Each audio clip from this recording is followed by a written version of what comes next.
in our world.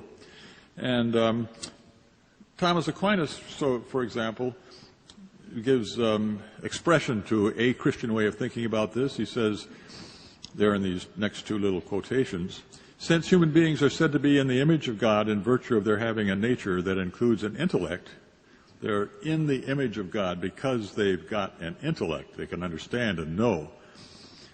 Such a nature, one with an intellect, is most in the image of God in virtue of being able most to imitate God. So he thinks of this ability on our parts to know as the most important part, maybe, of the image of God in human beings. And he goes on to say, only in rational creatures is there found a likeness of God which counts as an image. Only in rational creatures, creatures with ratio, with reason, creatures who can know and understand. As far as the likeness of the divine nature is concerned, rational creatures seem somehow to attain a representation of that type in virtue of imitating God, not only in this, that he is and lives, and we too are and live, but especially in this, that he understands. He understands, and so do we. He has knowledge, and by virtue of being in his image, so do we. And most of us would think, at least if we thought about it, that at least a function of our cognitive faculties, memory and the like, a function of these faculties is to provide us with true beliefs. That's what they're for. And we'd ordinarily think that when they're functioning properly, when there's no dysfunction or malfunction, anything like that, then for the most part, that's what they do. Of course, it's true that that if, let's say, there are 5 witnesses to an auto accident, you might get 5 different stories. But there will be an underlying level of agreement. People will agree, at least roughly, on the location of the accident. It won't be that some thought it took place in China, but others thought it took place in Los Angeles. It won't be, there'll be a rough agreement on the number of cars involved. It won't be that one person thinks it was a one-car accident, somebody fell asleep and ran off the road, but another witness thinks, no, it's one of those 95-car Los Angeles freeway crack-ups. There'll be agreement that it was, in fact, an automobile accident and not, for example, a volcanic eruption or a naval disaster of some sort. And there'll be even deeper levels of agreement than that. There will be agreement that there are such things as automobiles, that people use them to accomplish their purposes, which in the case of automobiles ordinarily involves going somewhere, that automobiles won't work well on the surface of the moon or the bottom of the ocean, that if you drop one out of a helicopter, it will ordinarily fall down rather than go up, and so on. All right. Now, so our assumption is that when our faculties function properly, then for the most part, now not always, not when they're working at the very limits of their ability, as in some of the far reaches of contemporary physics, cosmology, for example, but for the most part, they will produce truth when they're functioning properly. But isn't there a problem here for the naturalist? At any rate, for the naturalist who thinks that we in our cognitive faculties have arrived on the scene after some billions of years of evolution by way of natural selection, genetic drift, and other blind processes, working on sources of genetic variation like random genetic mutation. Isn't there a problem there initially? I mean, if that's how you think of it, wouldn't you be sort of surprised at the idea that our faculties are, in fact, reliable? Richard Dawkins, according to Peter Medawar was one of the outstanding biologists of the last generation. Richard Dawkins, according to Peter Medawar, was one of the most brilliant of the rising generation of biologists. This is some time ago. He once leaned over and remarked to A.J. Ayer, the philosopher, at one of those elegant, candlelit, bibulous Oxford College dinners. And if you haven't seen an Oxford College dinner, you haven't seen elegant, candlelit, and bibulous. He once leaned over to him and said he couldn't imagine being an atheist before 1859, which was the year Darwin's Origin of Species was published. He said, although atheism might have been logically tenable before Darwin, no contradiction in it, Darwin made it possible to be an intellectually fulfilled atheist. So said Dawkins. And then Here's a little quotation from The Blind Watchmaker. I won't read that now, but you can take a look at that. So Dawkins thinks Darwin made it possible to be an intellectually fulfilled atheist, but maybe Dawkins is dead wrong here. I mean, the way in which he was thinking, what he was thinking really was this. Prior to Darwin, there wasn't any very good answer an atheist could give to the question, where did all these different forms of creatures come from? How did all this variety of life show up here on Earth? The Christians would say, and theists generally would say things like, well, God created them. That's how they got here. He thought it would be good to have all this wide variety, and hence there is this wide variety of animals and plants.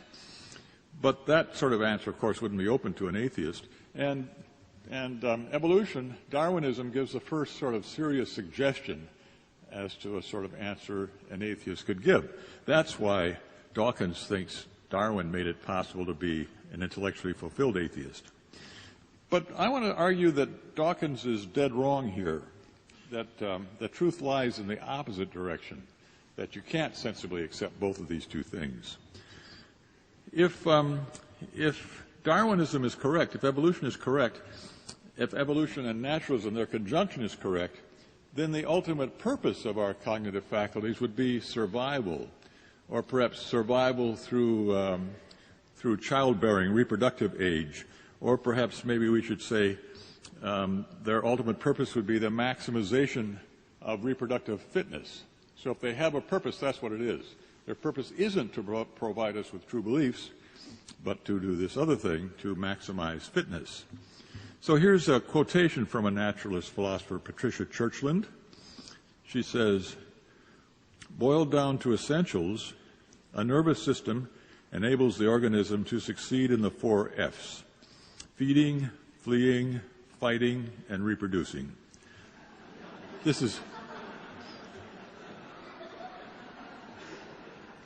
That's what Churchland says, and I'm not responsible for what she says. I'm just the messenger here. That's what she says. So the principal chore, she says, of the nervous system is to get the body parts where they should be in order that the organism may survive. That's what they're for. That's what our cognitive faculties, our nervous system, our cognitive faculties, that's what they're for. Improvements in sensory motor control confer an evolutionary advantage. A fancier style of representing, and she would think of beliefs as examples of representations or of representing. A fancier style, a more developed style, a more complex style of representing, more sophisticated style, is advantageous so long as it is geared to the organism's way of life and enhances the organism's chances of survival. Truth, whatever that is, definitely takes the hindmost. So what she means when she says truth, whatever that is, definitely takes the hindmost, what she means is something like natural selection really doesn't care what you believe. Natural selection doesn't select for true beliefs. It doesn't care what you believe. Natural selection cares how you behave in a broad sense of the term behave.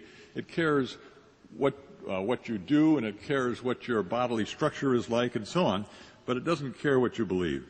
It rewards adaptive behavior and punishes maladaptive behavior, but it just doesn't care one way or another about true behavior.